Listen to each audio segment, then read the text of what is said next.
யாத்ராகமம் 31வது அதிகாரம் 12வது வசனத்திலிருந்து 17 வரையிலான வசனங்களிலே கர்த்தர் தம்முடைய தாசனாகிய மோசேயினிடத்திலே இஸ்ரவேல் ஜனங்கள் ஓய்வு நாளை ஆசரிக்க வேண்டும் என்று சொல்லுகிறார். ஏன் ஓய்வு நாளை ஆசரிக்க வேண்டும்? ஓய்வு நாளை ஆசரிக்கின்ற பொழுது என்னென்ன செய்யக்கூடாது என்பதையெல்லாம் கட்டளையாக கொடுக்கின்றார்.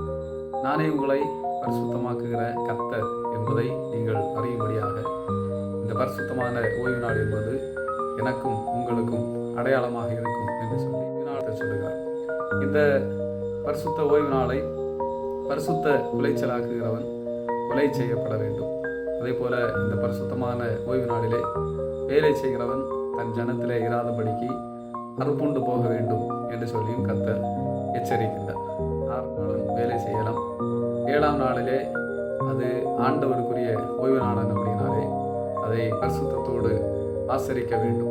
ஆண்டவர் 6 நாட்கள் உலகத்தை படைத்து 7ஆம் நாளிலே ஓய்ந்திருந்து பூரித்தது போல இந்த ஓய்வு நாளை தலைமுறை தோறும் நித்திய கட்டளையாக இஸ்ரவேல் ஜனங்கள் ஆசரிக்க வேண்டும் என்று சொல்லி கர்த்தர் மோசே வழியாக கட்டளையை கொடுக்கின்றார். ஆதாமுடைய காலத்திலிருந்து நியாயப்பிரமாணம் காலம் வரையிலும் ஓய்வு நாளை ஆசரிக்க வேண்டும் என்கின்ற கட்டளை இல்லை. நியாயப்பிரமாண காலம் முழுவதும் இஸ்ரவேல் ஜனங்கள் ஓய்வு நாளை ஆசரிக்க வேண்டும் என்பது கட்டளையாக கொடுக்கப்பட்டது. இயேசு கிறிஸ்து உயிர்த்தெழுந்த பிறகு ஆதி திருச்சபையினர் அப்போஸ்தலர்கள் அனைவருமே உயிர்த்தெழுந்த திருநாளாகிய வாரத்தின் முதல் நாளை அவர்கள் சபை கூடி வருகின்ற நாளாக அனுசரித்து வந்தனர். நாமும் அந்த நாளையே சபை கூடி வருகின்ற நாளாக அனுசரித்தோம். எனவே வாரத்தின் முதல் நாளிலே சபை கூடி வருதல் இருக்கின்ற பொழுது இயேசு கிறிஸ்துவின் நாமத்தினாலே அவருடைய மகிமைக்காக பரிசுத்த அலங்காரத்தோடு பரிசுத்தவான்களுடைய ஐக்கியத்தோடு நாம் கூடி வருவோம்.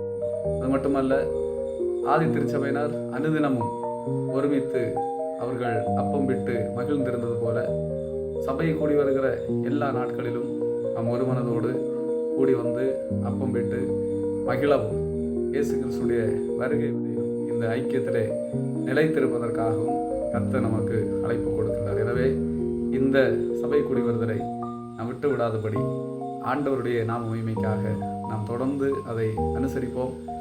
ஆண்டவருடைய அறிகிற அறிவிலே நாம் வளரும். ஆண்டவர் நம் அனைவரையும் ஆசீர்வதிப்பாராக.